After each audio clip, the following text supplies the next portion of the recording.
വിശുദ്ധ റീത്ത പുണ്യവതി.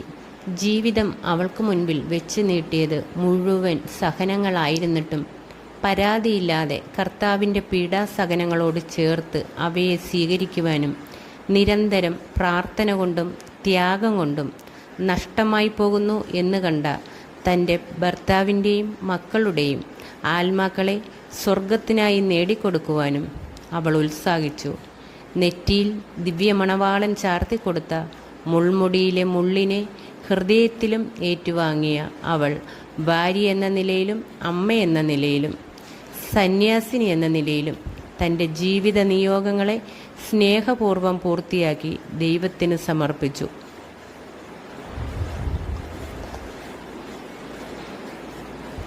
ലഭിച്ച സാഹചര്യങ്ങളിൽ വിശുദ്ധിയും വിശ്വസ്തതയും പാലിക്കുന്നതിനാലാണ് ജീവിത വിജയം അടങ്ങിയിരിക്കുന്നത്.